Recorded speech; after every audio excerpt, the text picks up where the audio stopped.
de choses.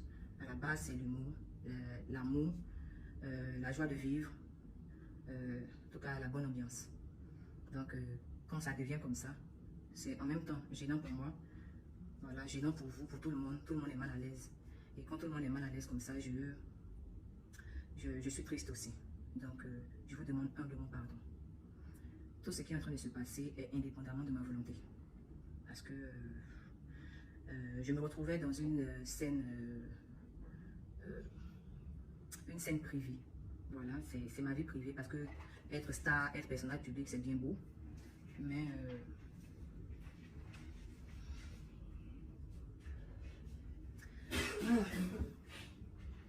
elle va venir pousser ici. Non, c'est ma soeur. Bon, plus sérieusement, personnage public ou influenceur et tout, c'est bien beau, mais on a droit aussi à une vie privée. Voilà, donc ce que vous avez vu sur les réseaux sociaux a été publié par des personnes mal intentionnées, voilà, qui ont voulu vous montrer, une image de moi qui n'est pas la vérité. Voilà, donc c'est sur ça que je voulais me prononcer ce soir. Dans la vidéo que vous avez vue, je suis une femme qui essaye de parler à son homme. Voilà. Je suis une femme qui essaie de raisonner son homme par la parole. J'étais en train de demander à parler, à échanger. Je disais, je veux te parler, je veux te parler, je veux parler. Et à la limite même, je pensais que c'était devenu comme un jeu. Et je disais, c'est à ça que tu veux jouer, c'est à ça que tu veux jouer. Et pendant que moi, j'essayais tout bêtement, puis je dis bien, je pèse tout bêtement, de parler à quelqu'un que je considérais comme mon homme. Lui, il me traitait de femme violente. C'est parce qu'il disait, pourquoi tu me violentes alors que je ne l'avais même pas touché? Pourquoi tu me violentes, je ne veux pas te parler. Mais dites-moi, combien de femmes n'ont jamais essayé de raisonner leurs hommes quand il y a des histoires de couple? Combien de femmes n'ont jamais essayé de parler à leurs hommes quand il y a un problème? Plein de femmes le font. Quand il y a des histoires dans un couple, la femme peut essayer de raisonner celui qu'elle considère comme son homme. Et c'est ce que j'essayais de faire dans la première vidéo. Je n'ai pas dit, viens, on va se battre. Je n'ai pas dit, viens, on va se serrer le cou. Je n'ai pas dit, viens, on va se cadener. Je n'ai pas dit, viens, on va s'agresser. J'ai dit que je veux qu'on parle. Et à la limite, même, je disais que je voulais qu'on parte manger. Je n'étais pas dans une position de combat. Je n'étais pas dans une position de blesser quelqu'un. Je voulais juste parler à quelqu'un que je considérais comme mon homme. Grande a été ma surprise quand j'ai constaté que mes efforts n'aboutissaient à rien. Parce que avant qu'on arrive là, c'était une bonne ambiance, tout allait bien. C'est vrai qu'on avait pris des décisions qui nous regardent, lui et moi, voilà. C'est privé. Entre nous, on avait arrêté quelque chose, ça reste privé. Mais on avait aussi décidé de se respecter. C'est dans ce respect qu'on était, jusqu'à ce qu'à un moment, tout change. Qu'il change de comportement, qu'il change de ton, qu'il change tout. On doit aller manger. Monsieur a changé complètement d'humeur. Et c'est ce que j'essayais de comprendre. On était avec son collaborateur, avec une personne dans la chambre. Pendant que j'essaie de lui parler, monsieur sort des paroles où il parle de notre intimité devant une tierce personne. Je me suis sentie humiliée. Je me suis sentie rabaissée. Je me suis sentie sale. Je me suis sentie vulgaire. Je me suis sentie mal. On ne parle pas à une femme de cette manière. Je ne suis même pas une femme que tu as soulevée comme ça un soir. Et même si encore c'était le cas, une femme, ça se respecte. Qu'elle soit prostituée, qu'elle soit une fille que tu as eue un soir, qu'elle soit une femme qui t'a aimé, une femme, ça se respecte. Et un homme, se doit d'être galant. Donc quand tu sors ce genre de choses à une femme qui n'est même pas tout ce que je vais te dire, qui est une femme à qui tu as déjà dit une fois je t'aime, à une femme qui t'a ouvert les portes de sa famille, une femme dont la famille t'a accepté, une femme que tu as présentée à toi, tes parents, à ton père, quand tu sors ce genre de paroles à une telle femme, une femme qui a donné de son temps, qui a donné de son amour, une femme qui a été toujours disponible pour toi, dans le meilleur comme dans le pire, une femme qui a presque tout sacrifié pour que toi tu sois vu, que toi tu sois plébiscité, que toi tu sois en haut, c'est blessant. La première violence qu'il y a eu dans cette vidéo a été verbale. La première violence a été verbale. Parce que là, il chosifie la femme. Il chosifie l'acte. On peut dire tout ce qu'on veut de moi, mais je suis rattachée aux traditions africaines. Et l'acte là, ça compte. C'est notre intimité. C'est pourquoi on parle de crime passionnel. Pour ce genre de violence-là, on parle de crime passionnel. Même là encore, je n'ai pas réagi. J'ai quand même insisté pour qu'on parte. Et je l'ai même poussé à la porte. Je dis, avance, allons-y. Parce que j'avais honte. Parce que je me suis sentie salie. Je me suis sentie blessée. Le sexe est sacré. Ce n'est pas quelque chose qui est banal. En tout cas pour moi, et par rapport à l'éducation qu'on m'a donnée. Je ne suis pas une femme qui court à gauche, à droite. On peut dire tout ce qu'on veut de Eunice. Je ne suis pas une femme frivole. Je suis une femme qui s'est consacrée uniquement à toi. Le minimum, c'est le respect. J'ai été blessée. Et même là, quand vous regardez la vidéo, je n'ai pas réagi. Je n'ai pas fait de câlin. Je n'ai pas tapé. Je n'ai pas violenté. J'ai juste demandé à ce qu'on sorte et je l'ai poussé vers la sortie. Pourquoi on quitte là devant son collaborateur? Parce que je me sentais gênée. De la première vidéo à la deuxième vidéo, on ne vous dit pas ce qui s'est passé. Parce qu'on a filmé les parties qui devaient montrer une sale image de moi. Dans la deuxième vidéo, quand on me voit en train de taper sur mon ex-compagnon, ce n'est pas une action que je fais, c'est une réaction. Je ne sais pas si vous comprenez. Ce n'est pas une action que je suis en train de faire, c'est une réaction. Une réaction est différente d'une action. Une action, c'est-à-dire que moi-même, je pense sur moi, j'ouvre les hostilités. Et dit que viens, on va se battre, et puis on te tape. Une réaction, c'est quand on t'a tapé, c'est quand on t'a poussé à réagir. De la première vidéo où j'ai dit allons sortons, et puis on est arrivé à la deuxième vidéo, j'ai été agressée physiquement.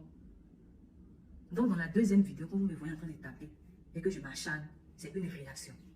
Et ce genre d'humiliation que vous avez vu, ce n'est pas la première humiliation que j'ai reçue de la part de mon ex-compagnon. Ce n'est pas la première humiliation. Mais ce jour-là, c'était l'humiliation de trop. Humiliation venant de lui, de ses suiveurs, de ses collaborateurs, de ses proches, des petites choses.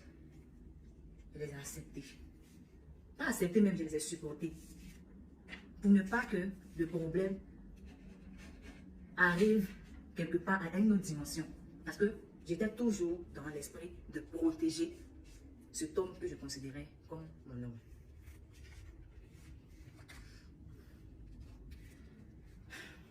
J'étais dans la réaction.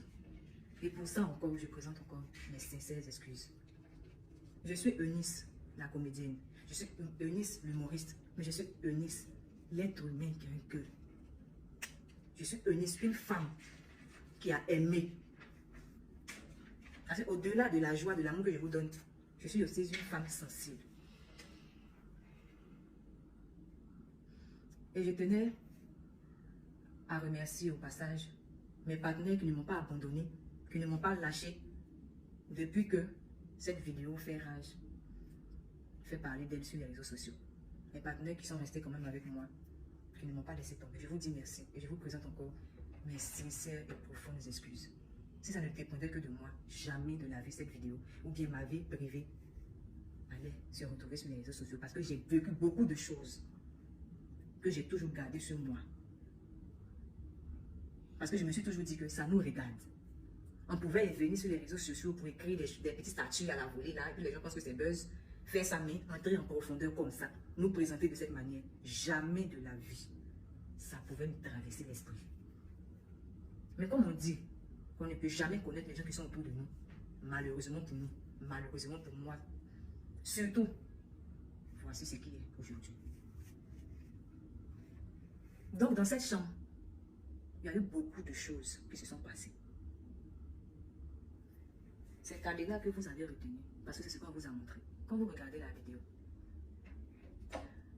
au moment où moi je prends le dessus, parce que comme je dis, avant que je fasse ce que vous avez vu, avant que je ne tape, il y a eu une action. Et c'est à l'action que j'étais en train de réagir. Et quand je réagis, que je prends le dessus, mon petit moment de victoire, ça n'a même pas pris, ça n'a pas duré, parce que le reste du temps, c'était moi qui étais à terre. On filme cette petite partie, je me retrouve à terre. Dès que je me retrouve à terre, que le monsieur reprend son côté d'homme, on coupe la vidéo. Et malgré toute la violence qu'il y a eu à mon égard. Jamais, je dis bien jamais, je suis venu signifier quoi que ce soit sur les réseaux sociaux. Parce que peut-être que vous ne le savez pas, mais cette vidéo date de plus d'1 mois.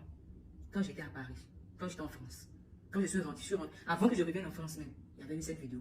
Pour ceux qui suivent mon actualité, en aucun moment, j'ai signifié quoi que ce soit sur ce qui s'était passé. J'ai continué ma vie comme si de rien n'était, parce que j'avais décidé de passer à autre chose. Et je reste toujours sur cette position.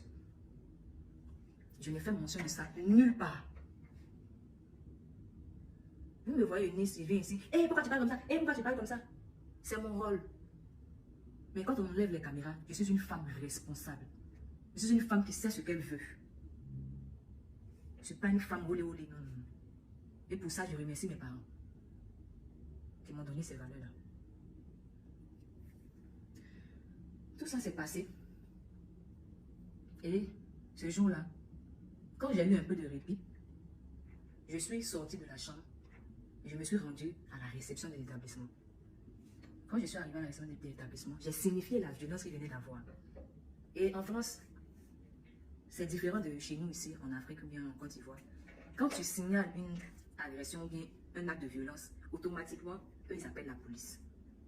Moi, je pensais que c'était dans les films même, parce que j'avais jamais vécu ça. Où tu appelles la police et puis 2 minutes, en même temps, ils arrivent là. C'est le jour-là où j'ai vu ça. Je suis allée dire que oui, il y a eu la violence, on m'a violenté, on m'a fait tant. Ils ont appelé la police automatiquement. Et je ne me suis pas opposée. Quand la police est arrivée, sur le coup, j'étais choquée. J'étais énervée. Comme je vous ai dit, je me suis sentie salie, trahie, abusée, utilisée, tout ce que vous voulez. Parce qu'à la base, quand j'ai décidé de repartir en France, c'était pour aller apporter mon soutien à quelqu'un que je considérais comme mon homme. Je n'avais aucun spectacle. Je n'avais aucune activité à faire en France. J'ai payé mon billet. Je me suis déplacée, je suis partie juste parce que monsieur avait besoin de mon soutien. Et moi aussi, j'avais besoin de lui apporter mon soutien. Parce que ma vision d'un couple, c'est ce qui t'arrive m'arrive. Quand je le suivais là, c'était pour lui apporter le soutien. Et je pensais que j'étais en sécurité. Quand j'ai constaté que ce n'était pas le cas, la police est arrivée. Et quand la police est arrivée sur le coup, j'ai dit je veux porter plainte, je veux porter plainte, je veux porter plainte. C'était que ça que j'avais à la bouche, je veux porter plainte. J'ai donné ma version des faits. Peu de temps après, les policiers sont allés aussi prendre la version des faits de mon ex-compagnon. Pendant ce temps, j'ai eu le temps d'appeler mes proches. J'ai appelé mes proches, ma famille, et j'ai expliqué la situation.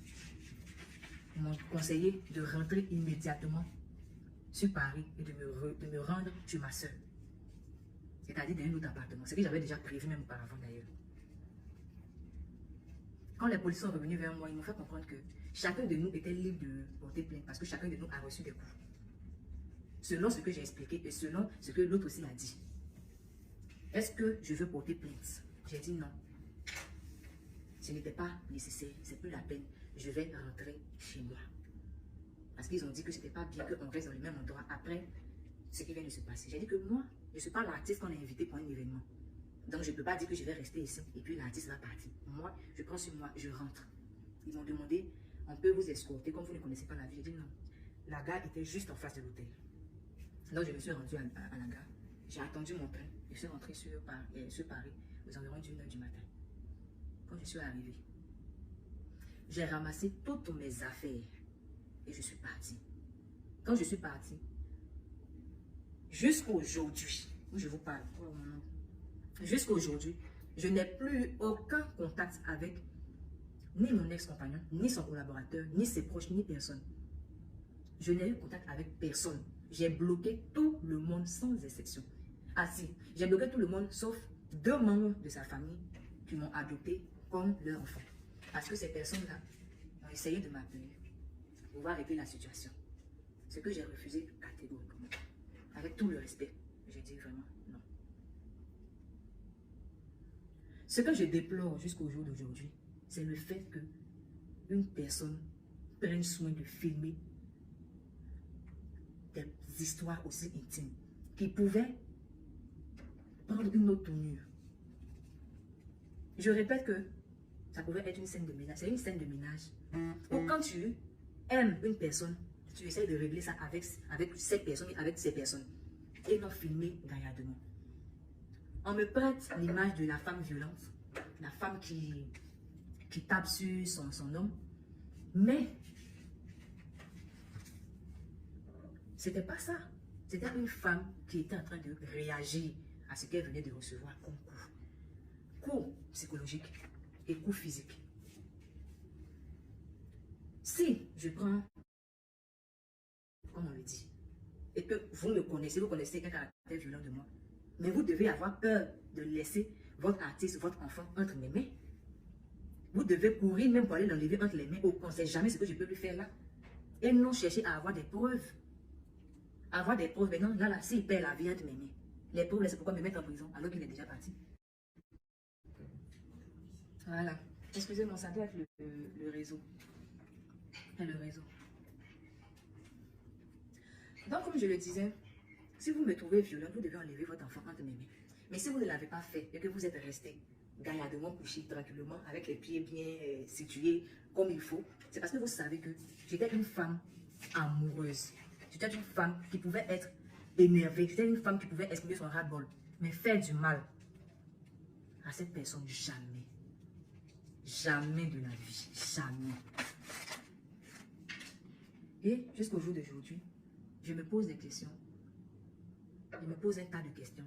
Et je me demande, est-ce que ça n'a pas été quelque chose qui a été orchestré?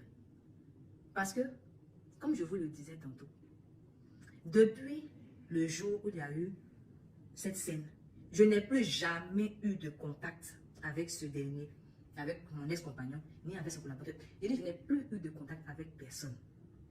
Donc, quand je suis chez moi à la maison et qu'on m'envoie des captures où on me dit qu'il a fait des statuts pour dire « Eunice, sort de ma vie, laisse-moi tranquille », ça n'a aucun sens. Puisque je ne te parle plus, je ne t'adresse plus la parole, je ne te dis plus rien. Et c'est comme si j'étais morte. Et je vivais sur mes pages, tranquillement. Ces statuts n'avaient aucun sens, puisque je ne te parlais plus. Personne de ton entourage. Parler de quoi que ce soit, qui pouvait même faire allusion à une relation quelconque entre nous deux. C'est ce que j'ai toujours voulu pour mon ex-compagnon. C'est qu'il soit à la tête. Ce que j'ai toujours voulu pour lui, c'est qu'il soit à la tête et non à la queue. Ce que j'ai toujours voulu pour lui, c'est l'éloigner au maximum de la cigarette, au maximum de l'alcool, au maximum des vices. Parce que peut-être que certaines personnes arrivent à contrôler ce genre de choses, mais lui, ce n'était pas son cas. Parce qu'à chaque fois que je le laissais avec ses amis, il me revenait sous ou bien méconnaissable. Pour ceux qui disent que je le coulais trop, que je le suis trop, c'est le rôle d'une femme d'être toujours là pour son homme. Et je l'ai joué parfaitement. Je n'ai aucun regret. Aucun. La conception de couple pour moi, c'est mon ex-compagnon. On pouvait se retrouver ensemble. On pouvait avoir 10 000 francs dans nos mains. Nous deux, on a 10 000. Moi, je vais acheter une chaussure qui est 10 000 francs. Lui, il veut acheter une chaussure qui coûte 10 000 francs. C'est sa chaussure d'abord. C'est lui sa chaussure d'abord qu'on doit acheter. C'est lui d'abord. S'il y a la... Voilà, c'est revenu. Comme je disais, même s'il y avait la nourriture n'était pas assez. Je pouvais dire que moi, je n'ai pas fait pour que lui puisse manger. Ce qui va rester là, c'est que moi, je prends pour manger. Pour vous dire à quel point j'ai été entière. Et je veux signifier que je n'ai jamais, au grand jamais, porté plainte contre mon ex-compagnon en France. Jamais. Je n'ai porté plainte contre mon ex-compagnon en France. Par rapport à la personne qui a filmé, on me dit que la personne voulait sauver son compagnon, son collaborateur voulait le sauver. Quand tu veux sauver une personne, avec ton artiste là, pour que ton artiste puisse jouer, il faut que ton artiste soit en bonne santé. Il pouvait le blesser. Si je suis violente, je pouvais lui faire du mal, je pouvais faire beaucoup de choses. Je devais d'abord l'enlever dans mes mains. J'ai pris une photo là, une photo qui semble banale, voilà, qui semble banale, la photo de l'enfant là. Et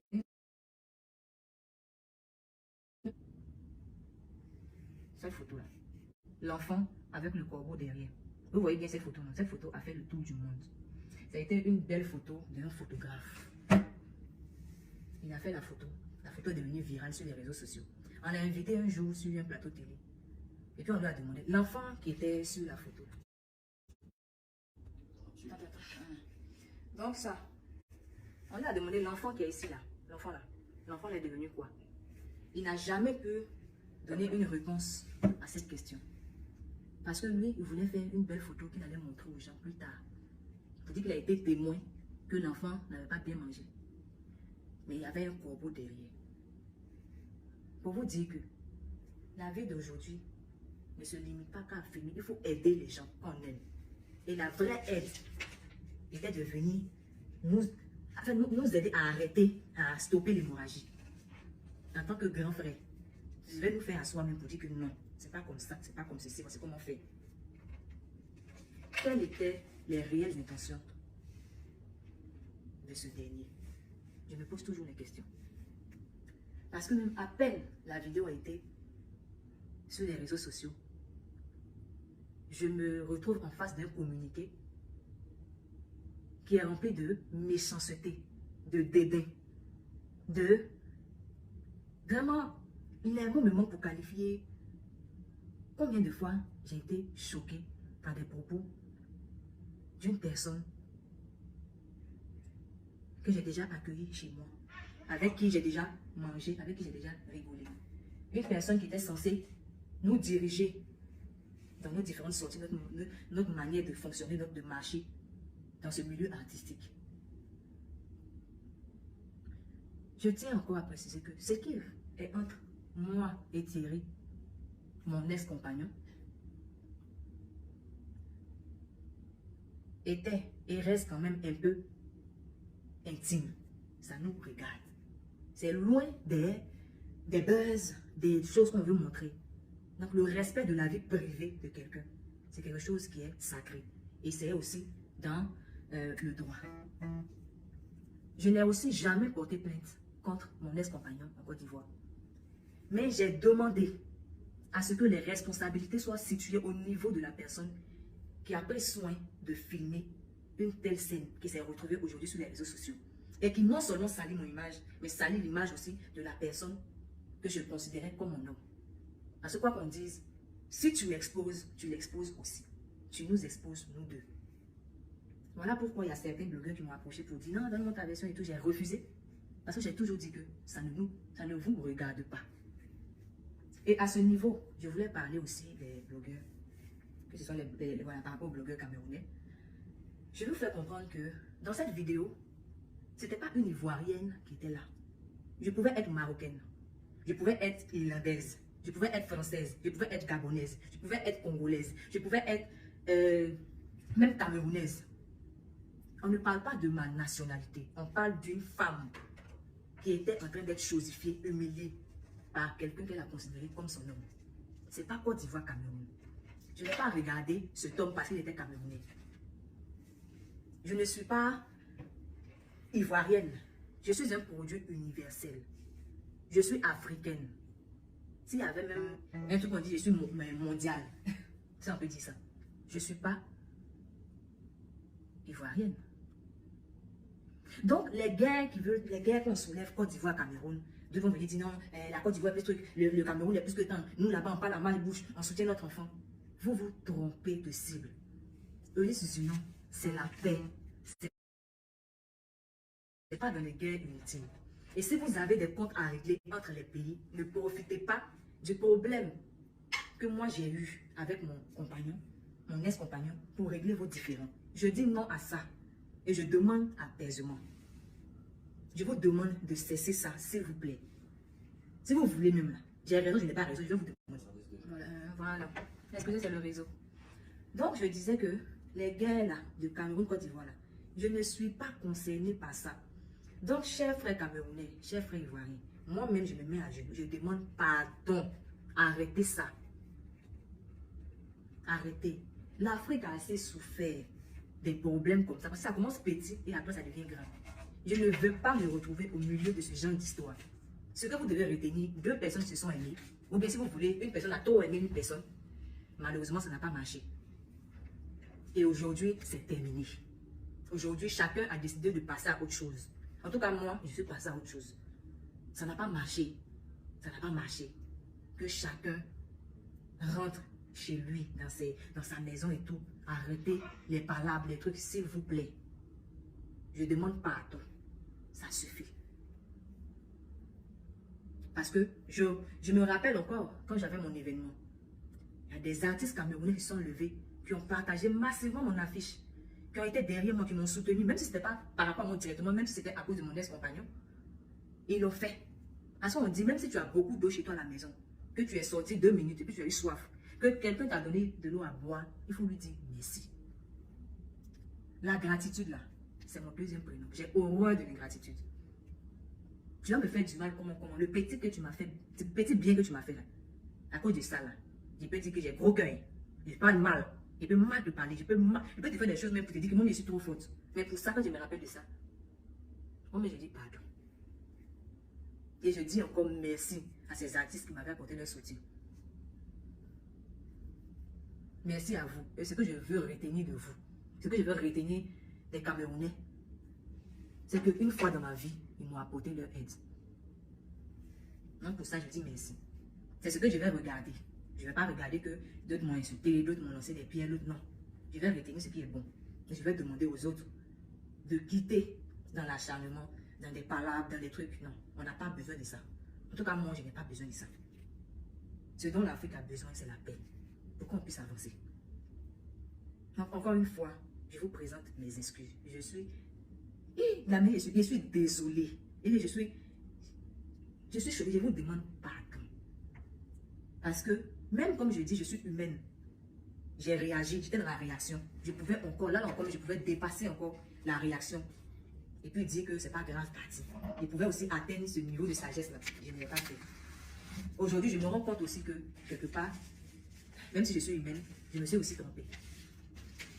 Donc, pour rattraper les choses, j'ai décidé de m'engager dans les luttes contre la violence. Et je profite de ce direct pour faire appel à toutes les associations qui luttent contre la violence. Pour vous dire que je veux être avec vous, je veux être ambassadrice contre toute forme de violence. Je veux marcher avec vous. Voilà, je veux marcher avec vous, je veux faire la lutte avec vous, parce que je suis l'exemple palpable. Que ce n'est pas par la violence qu'on peut se faire entendre. Donc, cessons l'hémorragie. Je vous demande pardon. Pardonnez. Et rien ne change dans mon esprit de...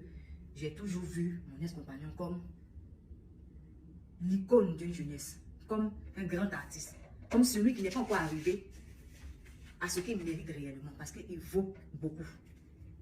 Je garde ça encore, je lui souhaite le meilleur. Mais retenez que une fille a aimé un homme a aimé une femme, peut-être la femme a plus aimé, ce n'est pas grave. Ce n'est pas grave. Je prends ça comme ça. Mais la fin, c'est que ça n'a pas marché. Chacun va à ses occupations, chacun continue sa vie. Et c'est devant. Donc ce n'est pas une histoire de avant-hier.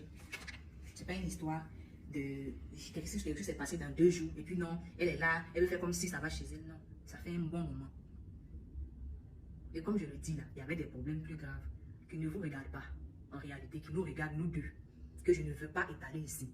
Et je pense que ça va rester comme ça. Nous deux, on sait. Nous deux, on se comprend. On sait. Ça va rester comme ça. Le dénigrement n'a jamais été ma politique. Moi, c'est attachement, rigolade. Dénigrement, c'est pas ma politique. Casser le sucre sur le dos des gens inutilement, c'est pas mon délire. Je n'aime pas ça même. Ça va pas commencer maintenant. C'est une leçon. C'est une leçon de vie. J'ai appris la leçon. Et chaque jour, hein, j'apprends des leçons parce que j'ai eu quand même quelques déboires sur les réseaux sociaux. J'ai eu des choses qui sont arrivées. Et j'ai toujours surmonté ça. Grâce à la grâce que le Seigneur me donne, grâce à vous aussi, avec vos messages d'amour que vous envoyez chaque jour à mon manager, ces messages d'encouragement, des appels, la disponibilité, le fait que vous vous réunissez toujours autour de moi, tout ça aussi, ça m'a beaucoup aidé. Et j'apprends tous les jours que Dieu fait. Aujourd'hui, je vous annonce que j'ai tourné la page. Définitivement. Et je vous dis sans haine. Écoutez bien, j'ai tourné la page sans haine. Et que ma mère, j'ai lavé ça comme ça. J'ai appris la leçon. J'ai appris. Et je pense que je grandis. Je grandis. J'ai quoi? J'ai 27 ans. À un moment, j'avais 21 ans. J'ai eu 23 ans. Aujourd'hui, j'ai 27 ans. Donc, je grandis. Je grandis avec vous. Et je pense que vous méritez aussi d'être fiers de moi. Donc, je fais le nécessaire pour que vous soyez fiers de moi, pour que ma famille soit fière de moi, pour que les personnes qui me découvrent soient aussi fières de moi un jour. Là, maintenant, c'est place au travail. Quand tu apprends une leçon là, c'est pour mettre ça en pratique. Donc, maintenant, c'est place au travail. Place au travail. C'est terminé.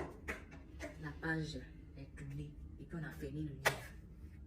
Et vous voyez ça, non? C'est comme ça, non? C'est une page, on a fini, non? Puis maintenant, il y a le livre là qu'on a fini, on a déposé. C'est fini. Place au travail. Je vous dis merci de m'avoir prêté votre attention. Merci de m'avoir donné votre attention. Merci pour votre disponibilité que jamais je vais oublier. Je dis merci à mes partenaires qui m'ont toujours fait confiance, qui sont toujours encore avec moi. Je dis merci à ma famille. Merci à mes abonnés, à mes guerriers, à mes guerrières.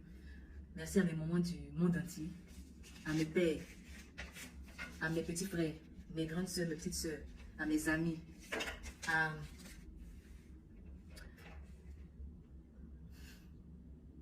à tout le monde,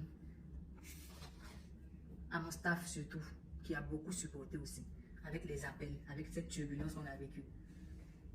Merci à tout le monde. Et encore une fois, humblement, je vous demande pardon. Merci beaucoup. Et n'oubliez pas, je vous ai annoncé dernièrement que on aura un spectacle bientôt. Je suis en train de boucler la salle. Donc je vous dirai, voilà les nouvelles bientôt. J'ai dit bien dans 3 semaines maximum, on va faire un spectacle ensemble. Et dans ce spectacle, vous allez comprendre que j'ai appris la leçon. Ça m'a beaucoup inspiré. Donc on va rire, on va apprendre. Oui, pendant le spectacle, on va apprendre. Il y aura une leçon que je vais communiquer. Mais il y aura beaucoup de rire. Donc n'essayez même pas de vous faire raconter ce moment. On va travailler, mais dans la bonne humeur. Et ça sera maintenant structuré. Parce que j'ai appris, j'ai grandi. Je vous aime. Parce que l'amour appelle l'amour. Vous m'envoyez plein de cœur, merci. Je vous donne aussi plein de cœur. Merci beaucoup. Je reste votre bébé, bouche pointue. Je reste votre bébé, bouche pointue international. Je reste votre petit cœur. Je reste cette faux folle qui ne fait que se mêler de la vie des gens. Je reste moi, sans tâche, ni égratignure. Je suis là. Et j'ai encore beaucoup d'amour à donner. Et il n'aime pas ça. Et puis s'il vous plaît, plus de cadenas. Comme je dis là, plus de cadenas, plus de violence. Et j'appelle encore une fois les associations voilà, qui luttent contre la violence. Je suis avec vous, s'il vous plaît, vous pouvez contacter mon manager. Tu peux donner ton numéro, s'il te plaît. Il faut parler à tonton. 07, bon, tu peux écrire ça, s'il te plaît. Moi aussi, je ne connais pas le numéro à partir. Depuis combien de temps c'est l'école? Excusez-moi, il écrit rapidement son numéro pour les associations qui luttent contre la violence. Parce que je veux me joindre à vous. Il y a le 07 77 62 35 71. C'est bien ça. Hein? Plus 225 07 77 62 35 71. Alors là, vous pouvez appeler, laisser des messages et tout. Et puis, je serai ravie d'être à vos côtés. Voilà, parce que je suis l'exemple palpable. Je vous embrasse. Je vous aime. Plein de bisous.